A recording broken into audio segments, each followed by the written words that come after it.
کسی کی بد اخلاقی کی خاطر اس سے قطع تعلقی کرنا کیسا ہے؟ آج کل عام طور سے اکثریت کے ساتھ یہ معاملے، یہ مسائل پیش آتے ہیں، اور اکثر جگہوں پر یہ ناچاقیہ چل رہی ہے کہ ایک طرف سے ایک بندہ کہتے جی میں تو بالکل شریف النفس شخص ہوں، مطلب اسے میں کوئی تکلیف نہیں دیتا، اس طرح کا چکر. لیکن یہ کہ اس طرف سے اگر میں اگر ادھر سے تعلق رکھتا ہوں تو اس طرف سے مجھے نگیٹو رسپانس ملتا ہے، یعنی کہ الٹا جواب ملتا ہے. تو یعنی کہ آسان سی بات کہ ادھر سے مجھے تکلیف پہنچتی ہے. تو اس صورت میں اب اس شخص کا قطع تعلقی کرنا کیسا ہے؟ دیکھیں،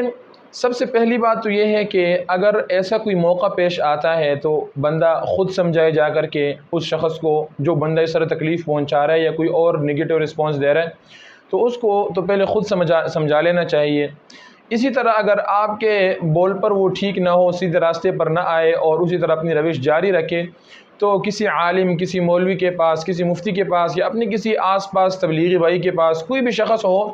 اس کو ساتھ لے جا کر کے اس کو سمجھائیں کہ آپ ایسا روش اختیار نہ کریں اور ایسے کاموں سے اجتناب کریں جس کی وجہ سے دوسرے شخص کو تکلیف ہو، یعنی اس کو ترغیب دی جائے. جس طرح کہ احادیث میں یہ آتا ہے کہ کسی مومن کی آبرو اور عزت کو داغدار کرنا، اس کو تکلیف پہنچانا، ستانا. آسان سی بات کہ مومن کی عزت اور آبرو کعبۃ اللہ سے بھی زیادہ محترم ہے. تو ایسی چند احادیث، فضیلت وغیرہ ان کو سنائی جائے،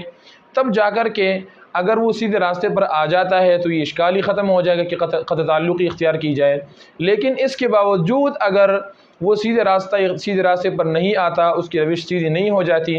اور پھر بھی ادھر سے نیگیٹو رسپانس ملتا ہے، اس طرح جو ستانے کا اور تکلیف پہنچانے کا اور گالم گلوچ کا وغیرہ بد اخلاقی کا جو سلسلہ ہے وہ جاری رہتا ہے،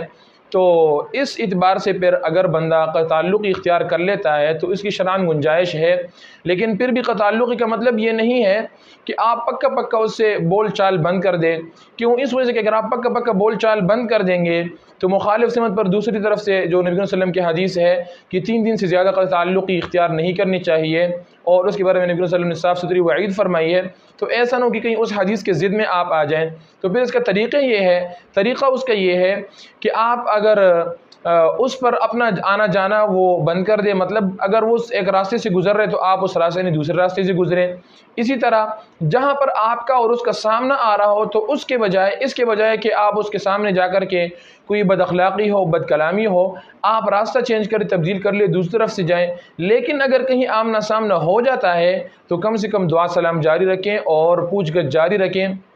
یعنی کہ اس سے تو کچھ نہیں ہوتا کہ السلام علیکم، وعلیکم السلام ورحمۃ اللہ وبرکاتہ، کیا حال ہے، خیریت ہے، حال احوال پوچھنے میں کوئی حرج نہیں ہے. تو یہ سلسلہ جاری رکھیں، اور باقی اس کے علاوہ جو تعلق وغیرہ ہے، جو آنا جانا وغیرہ، اگر وہ پھر بندہ نہ رکھے تو اس کی شرعاً گنجائش ہے. کیونکہ اگر آپ یہ سلسلہ بھی مکمل طور سے بند کر دیں گے کہ کچھ بھی تعلق اس کے ساتھ نہ رکھے تو پھر اسی حدیث کی ضد میں آپ بھی آ سکتے ہیں. کیونکہ اللہ تعالیٰ کے علم میں کس کو یہ علم ہے کہ آپ غلطی پر ہیں یا وہ غلطی پر ہے. اس لیے بہترین طریقہ یہی ہے کہ آپ اس کے ساتھ دعا سلام رکھیں، لیکن اس کے علاوہ جو زیادہ تعلقات ہو، جو فری ہونا ہو، جس کی وجہ سے آپ کو یہ خطرہ ہو کہ بد اخلاقی ہوگی، بد کلامی ہوگی، تو وہ سلسلہ اگر آپ منقطع کر دیں تو اس میں کوئی حرج نہیں ہے، شرعاً اس کی گنجائش ہے.